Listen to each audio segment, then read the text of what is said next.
Hello viewers, let's crack UPSC CSC के YouTube channel पर आप सभी का स्वागत है। सो फ्रेंड्स, एक बहुत ही इंपॉर्टेंट यहाँ पर इनिशिएटिव लॉन्च हो सकती है प्रोबेबली इस वीक, क्योंकि कैबिनेट जो है वो 37,000 करोड़ इंसेंटिव स्कीम लॉन्च करने वाली है, जो कि कोल गैसिफिकेशन से रिलेटेड है। फ्रेंड्स, ये एक बहुत ही एम्बिशियस इनिशिएटिव है और इसकी टाइमिंग काफी खास है, बिकॉज आज जिस तरीके से एक एनर्जी क्राइसिस की तरफ world, in fact precisely India to a large extent move कर रहा है, ये बहुत ही ज्यादा चिंता की विषय है। आप देखिए, अभी तक तो एज सच पेट्रोल, डीजल या गैस की कोई बहुत बड़ी शॉर्टेज नहीं है। इनफैक्ट पेट्रोल डीजल के प्राइसेस को रेगुलेट किया गया है by cutting down the excise duty. तो गवर्नमेंट ने टैक्स कट किया है, इसी की वजह से आम जनता के लिए पेट्रोल और डीजल का दाम में कोई बढ़ोतरी नहीं हुआ है। लेकिन सवाल ये आता है कि कब तक ये टैक्स कट को इंश्योर किया जा सकता है, बिकॉज जब आप टैक्स कट करते हो, गवर्नमेंट के पास रेवेन्यू कम आती है, और जब गवर्नमेंट के पास रेवेन्यू कम आती है तो गवर्नमेंट का जो फिस्कल डेफिसिट है वो काफी ज्यादा बढ़ जाता है। इसीलिए लॉन्ग टर्म में पेट्रोल डीजल के प्राइसेस को रेगुलेट करना ये आसान नहीं है। साथ ही साथ जिस तरीके से आज पेट्रोल डीजल के प्राइसेस में बढ़ोतरी हुआ है, इसकी वजह से हमारे फॉरेक्स रिजर्व के ऊपर भी काफी ज्यादा प्रेशर बनते हुए दिख रहा है। और गैस की तो आपको पता ही है, दिक्कत ऑलरेडी है। बहुत सारे माइग्रेंट वर्कर्स अपने गांव वापस से चले गए हैं। ब्लैक मार्केट में एलपीजी की प्राइसेस काफी बढ़ी हुई है, और ये होनी भी थी, बिकॉज 90% हमारा एलपीजी जो है वो स्ट्रेट ऑफ हॉर्मुज से आता है। तो आज जिस तरीके से ये क्राइसिस बढ़ रहा है, बिकॉज अभी तक लेट मी टेल यू, किसी भी तरीके की सीज फायर की बातचीत अब नहीं दिखते हुए नजर आ रही है, बिकॉज डेड लॉक हो चुका है। इनफैक्ट अब तो सेकेंड राउंड ऑफ टॉक जो यूएस और ईरान के बीच में होना था, वो भी अब कहीं भी होते हुए नहीं दिख रहा है। एक बात तो क्लियर है, that 2026 is going to be a year of huge, significant, massive energy disruption। लेकिन सवाल सरकार से जरूर पूछना चाहिए, इनफैक्ट चाहे कोई भी सरकार क्यों ना हो। 1991 में सेम हालात हुआ था, जब सद्दाम हुसैन ने कुवैत में अपना इन्वेजन लॉन्च कर दिया था, जिसको इराक कुवैत वॉर भी कहते हैं, और उसकी वजह से एक energy crisis again shot up हुआ था। उस एनर्जी क्राइसिस से इनफैक्ट इंडिया को आने वाले समय में एलपीजी रिफॉर्म 1991 में लाना पड़ा था। वो क्राइसिस तो बहुत बड़ी ब्लो थी इंडिया के लिए। आज इस क्राइसिस को झेलने के लिए इंडिया काफी रेजिलिएंट है, बिकॉज उस समय हमारे पास फॉरेक्स रिजर्व नहीं था। आज हमारे पास लगभग $700 बिलियन का फॉरेक्स रिजर्व है। So yes, India is very much resilient. But सवाल ये पूछना चाहिए है कि ठीक है, हमारे पास डॉलर रिजर्व है, हमारे पास आज एक स्ट्रेटेजिक पेट्रोलियम रिजर्व है, वो सब चीजें ठीक है, लेकिन क्या 1991 से लेकर अभी तक हमने अपने एनर्जी इंपोर्ट डिपेंडेंस को कट किया? ये सवाल हमें जरूर पूछना चाहिए था। ठीक है, प्रॉब्लम को फाइट करने के लिए जो सॉल्यूशंस है उसके ऊपर हमने काम किया, but what India has done to reduce that problem? उस समय भी इंडिया की एनर्जी इंपोर्ट अगर 90-95% थी, आज भी इंडिया की एनर्जी इंपोर्ट 90% है। तो प्रॉब्लम को स्ट्रक्चरली हमने कभी भी सॉल्व करने का प्रयास नहीं किया। We have always focused on how to work on solution, how to ensure India resilient against such external shocks, but we have never ever tried to really end the problem at the first place। और यही चीज आज वापस से होते हुए दिख रहा है, क्योंकि एनर्जी इंपोर्ट हमारा 90% है, हमारा डिपेंडेंस, कि अगर 100 यूनिट हमें एनर्जी चाहिए, क्रूड ऑयल चाहिए, गैस चाहिए, तो वो 90% बाहर से आता है।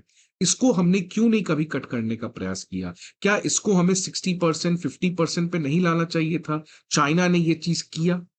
तो ये एक जरूर सवाल पूछना चाहिए इंडिया को, कि हमें आने वाले समय में स्ट्रेटेजिक पेट्रोलियम ऑयल का रिजर्व तो चाहिए, फॉरेक्स रिजर्व बढ़ाना है, वो सब चाहिए, लेकिन we have to now, the time has come, and every crisis an opportunity, that आने वाले समय में हमें अपने एनर्जी इंपोर्ट को, जो आज 90% है, एक क्लियर कट रोड मैप बनाकर इसको 60% पे हमें कट डाउन करना चाहिए by 2030, and eventually we have to become energy आत्मनिर्भर। इसके लिए no doubt government of India push कर रही है। न्यूक्लियर एनर्जी में आपको पता है प्राइवेटाइजेशन गवर्नमेंट ने किया है, उसके बाद इथानॉल ब्लेंडेड फ्यूल की बात हो रही है, बहुत सारी चीज गवर्नमेंट कर रही है, लेकिन एक लेथार्जिनस है, एक तरीके का सही मोमेंट का इंतजार है। इलेक्शंस में सभी लोग बिजी हो जाते हैं, भूल जाते हैं रियल मुद्दों से। इसीलिए आज गवर्नमेंट ऑफ इंडिया को एक मैप आउटलाइन करना चाहिए दैट 2047 विकसित भारत तक हमें एनर्जी इंपोर्ट को किस तरीके से एक फेज्ड मैनर में लाना चाहिए। जैसे एफआरबीएम एक्ट के अंदर 3% फिस्कल डेफिसिट लाना था, वैसे ही पार्लियामेंट को एक एक्ट पास करके एनर्जी में हमें कैसे अपने इंपोर्ट को कट करना है, इसको भी पार्लियामेंट के द्वारा लीगलाइज करना चाहिए, तभी अकाउंटेबिलिटी भी तय हो सकती है। आज मैं क्यों बात कर रहा हूं, बिकॉज फाइनली गवर्नमेंट जो है वो कुछ करते हुए दिख रही है एट द एंड, और उसी में कोल गैसिफिकेशन को लेकर एक मैसिव स्कीम लॉन्च किया गया है, जिससे बहुत हद तक एनर्जी में हमें आत्मनिर्भरता प्राप्त होगी at a small scale, but that's a step in the right direction. देखिए फ्रेंड्स, क्या आ रही है न्यूज की इंडिया की यूनियन कैबिनेट जो है वो कोल गैसिफिकेशन प्रोजेक्ट्स को बढ़ावा देने के लिए आने वाले 2 से 3 वीक में 35,000 से 37,000 करोड़ का एक इंसेंटिव स्कीम लॉन्च करने जा रही है, जिसका प्रोबेबली नाम होने वाला है विकल्प स्कीम। तो ये एक तरीके से रियली बता रहा है कि आज government of India is trying to desperately cut down its energy import, और एक विकल्प जरूर ढूंढना है ये स्ट्रेट ऑफ हॉर्मुज से, ये बबल मंदाब स्ट्रेट से एंड अदर थिंग्स। आप देख सकते हैं 2023 में पहली बार कोल गैसिफिकेशन की बातचीत हुई थी। उस समय गवर्नमेंट ने कहा था 2030 तक 100 मिलियन टन का कोल गैसिफिकेशन का प्रोजेक्ट इंडिया के पास रेडी रहेगा, और इसी चीज को अचीव करने के लिए 2024 में एक पॉलिसी लाया गया था, जिसके अंदर जो भी कंपनीज इस तरीके की कोल गैसिफिकेशन प्रोजेक्ट को स्टार्ट करती है, उन कंपनीज को इंसेंटिव दिया जाएगा 8500 करोड़ का। ये जैन 2024 में अप्रूव हुआ था। अब इसी पर्टिकुलर चीज को और बढ़ावा देने के लिए ये खबर आ रही है कि वो जो 8500 करोड़ का इंसेंटिव स्कीम था, अब इसको एक्सपोनेंशियली बढ़ाकर 37,000 करोड़ का इंसेंटिव स्कीम गवर्नमेंट बनाने जा रही है। But let me go with the basics. सबसे पहले ये कोल गैसिफिकेशन होता क्या है और कैसे इससे इंडिया को फायदा हो सकता है। अब देखिए, कोल गैसिफिकेशन का सबसे आसान भाषा में अगर मैं आपको बताऊं तो it's simply converting coal into gas.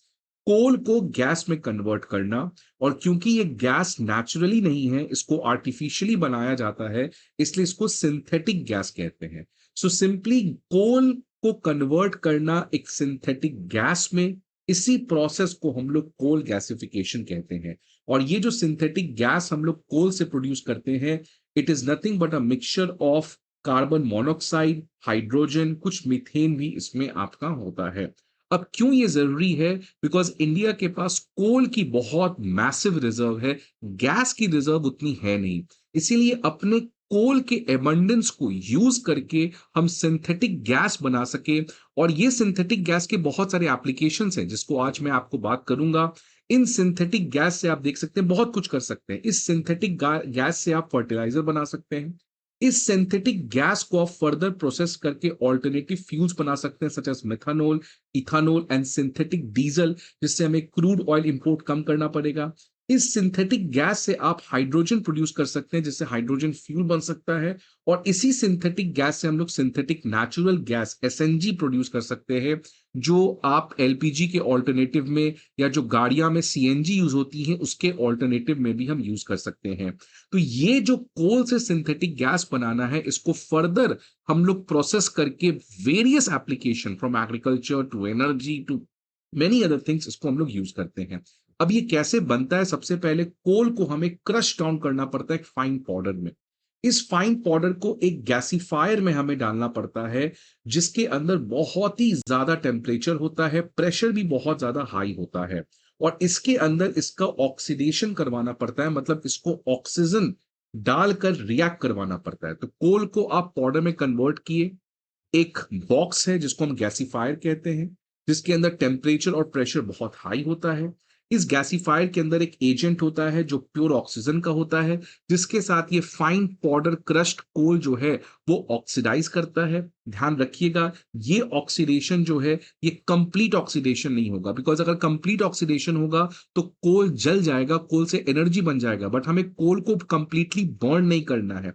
इसीलिए हम क्या करते हैं, इसका एक पार्शियल ऑक्सीडेशन करवाते हैं, मतलब इसका फुल ऑक्सीडेशन नहीं करवाते हैं, रादर पार्शियल ऑक्सीडेशन करने से कोल की मॉलिक्यूलर स्ट्रक्चर में चेंजेस आते हैं, और ये coal instead of burning and producing energy, this coal gets produced into a gaseous mixture mixture of carbon monoxide, hydrogen and other traces of carbon dioxide and methane. और इसके बाद इस synthetic gas को हम वेराइटी ऑफ प्रोडक्ट्स में use कर सकते हैं, जिसको मैंने यहाँ पे ऑलरेडी डिस्कस किया। तो ये टेक्नोलॉजी जो है बहुत सोफिस्टिकेटेड है, लेकिन ये टेक्नोलॉजी के जो अपॉर्चुनिटीज हैं, जो इसका रेलेवेंस है, that is huge and huge. 2024 में ये जो पहली बार पॉलिसी लाया गया था, इसके अंदर 7 ईयर का विंडो रखा गया था कि कोई भी प्रोजेक्ट जो है अगर वो स्टार्ट करती है कोल गैसिफिकेशन, तो 7 साल के लिए उस कंपनी को मदद किया जाएगा। इसके लिए Bharat coal gasification and chemical limited government of India की कंपनी बनी, जो कि जॉइंट वेंचर थी कोल इंडिया लिमिटेड और भेल के बीच में। ये दोनों मिलके कोल गैसिफिकेशन को करना चाह रहे थे। इनफैक्ट प्रोजेक्ट की अप्रूवल भी मिल गई, लेकिन अभी तक ऑन ग्राउंड एग्जीक्यूशन नहीं हो पाया है। तो ऑल्दो ये पॉलिसी 2024 में थी, अभी तक इसमें कोई भी सक्सेसफुल डेवलपमेंट देखने को नहीं मिला है। इसलिए मैंने वर्ड यूज किया था लेथार्जिनस। गवर्नमेंट कुछ करती है, फिर भूल जाती है, फिर नई चीजों पर, बिकॉज इंडिया में प्रॉब्लम बहुत है। एक प्रॉब्लम को आप सॉल्यूशन ढूंढते हो, 1 साल तक वो सॉल्यूशन काम करता है, भूल जाएंगे दूसरे प्रॉब्लम पे, और फिर जो पुराने प्रॉब्लम का जो सॉल्यूशन था वो कैसा काम कर रहा है उसके बारे में कोई बात नहीं करता है, जब तक फिर से कोई नया क्राइसिस ना आ जाए।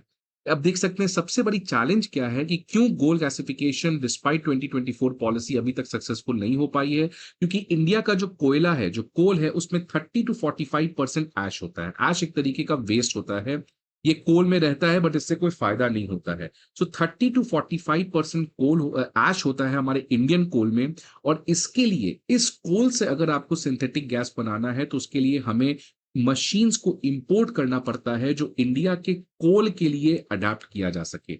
इसमें सबसे बड़ी प्रॉब्लम है, बिकॉज ग्लोबली जो मशीन्स अवेलेबल हैं वो इंडियन कोल के लिए नहीं है। इसीलिए हमें बाहर से मशीन मंगा के उसको इंडियन कोल के लिए अडेप्ट करना पड़ेगा। नहीं तो फिर बाहर से कोल खरीदो, बाहर से मशीन खरीदो, फिर हमारा आत्मनिर्भरता किसी काम का नहीं रहेगा। साथ ही साथ इस प्रोजेक्ट को जो इसका कंस्ट्रक्शन पीरियड है वो बहुत बड़ा है, लॉन्ग जेस्टेशन पीरियड, और इसमें पैसे की रिक्वायरमेंट बहुत ज्यादा होती है। इसी की वजह से इसमें अभी तक कोई भी प्राइवेट सेक्टर का पार्टिसिपेशन जो है वो नहीं होते हुए दिख रहा है। लेकिन चलिए, ये एक अच्छी प्रयास तो है। इसके अलावा आपको पता है नितिन गडकरी जी ने 100% इथेनॉल ब्लेंडिंग की भी अब बातचीत करना स्टार्ट कर दी है, जो कि एक बहुत बड़ी बात है। साथ ही साथ आरबीआई के गवर्नर ने कुछ दिन पहले कहा प्रेस कॉन्फ्रेंस में कि इंडिया जो है वो डोमेस्टिक ऑयल और गैस के प्रोडक्शन को भी रैंप अप कर रहा है।